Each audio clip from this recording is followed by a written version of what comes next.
Ni hao, halo semuanya, kembali lagi dengan Nubarta. Nonton bareng kita.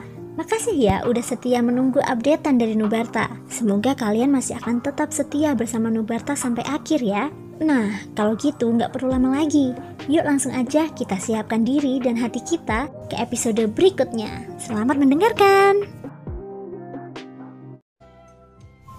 Tiansun dan Ningyao memiliki niat membunuh yang paling kuat di mata mereka. Karena mereka berdua dibunuh oleh Xiaoyan, dan sekarang kekuatan mereka juga meningkat setelah dibangkitkan.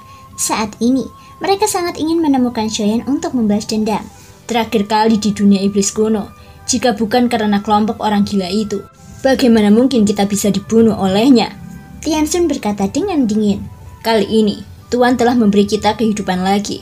Apapun yang terjadi, kita harus mencabik-cabiknya lalu memenjarakannya dan mencabuk jiwanya selama puluhan juta tahun.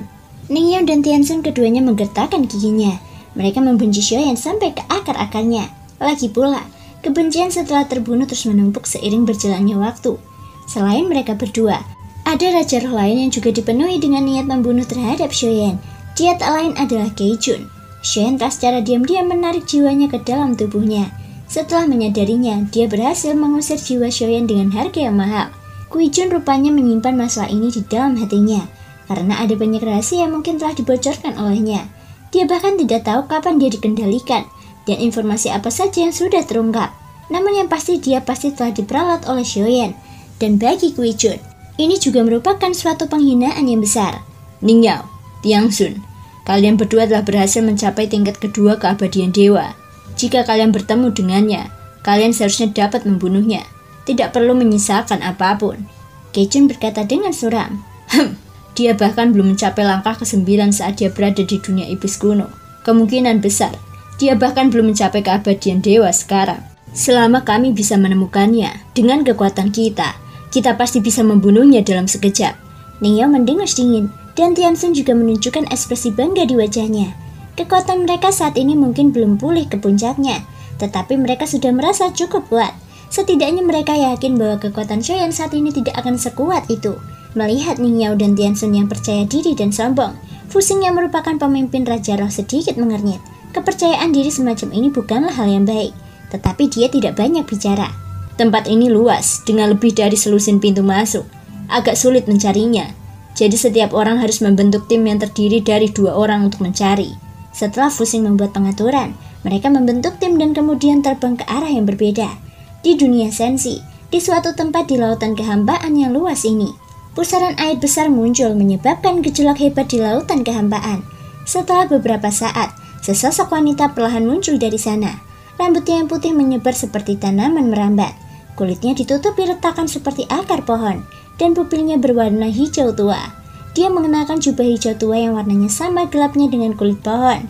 Ada juga rantai berduri yang dihiasi bunga mawar merah melilit pinggangnya.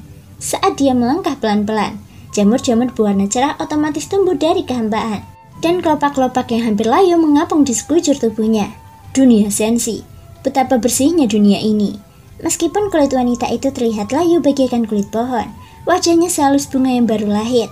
Begitu halusnya hingga tampak seolah bisa diterbangkan angin.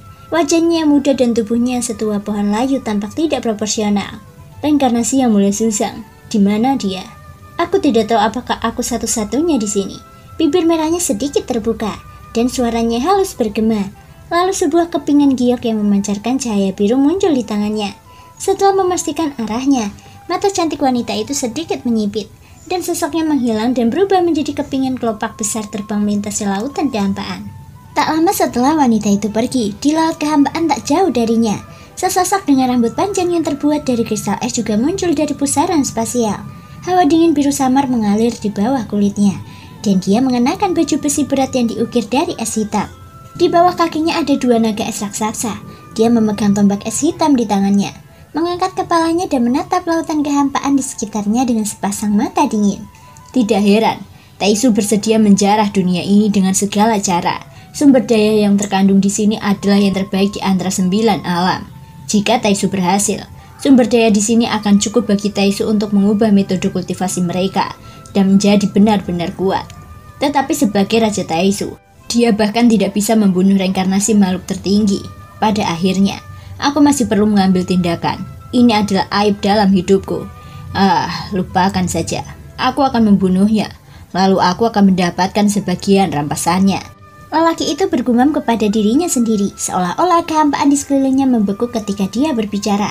Sama seperti sebelumnya, untuk menentukan arah, lelaki itu membalikan telapak tangannya dan sebuah kepingan giok muncul.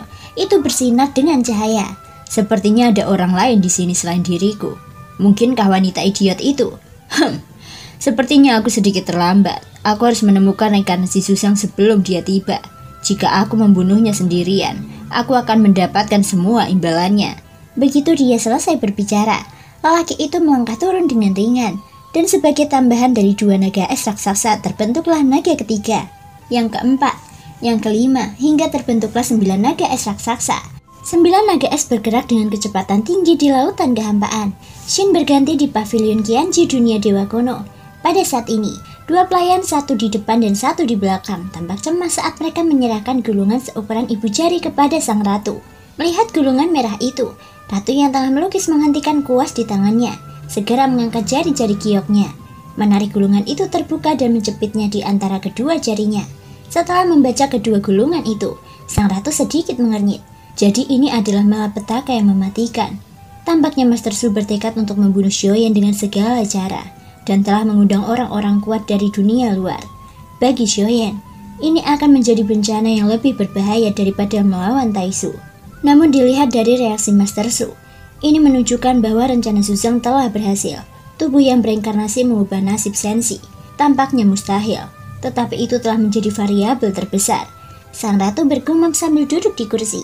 Matanya tenggelam dalam pikirannya. Dia berpikir untuk waktu yang lama. Dan setelah beberapa saat, dia mengambil kuas dan menulis lebih dari selusin lembar kertas.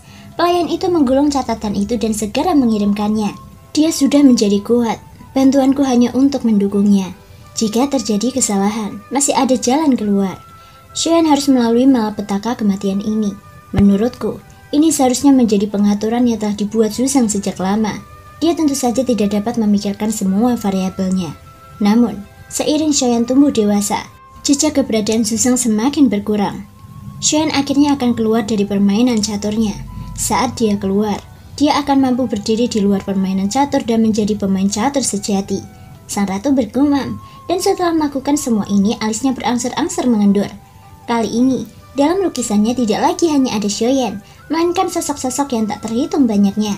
Dia sudah melukis gambaran panorama alam dewa kuno. Terima kasih semua sudah mau mendengarkan dari awal sampai akhir. Sampai jumpa di episode berikutnya.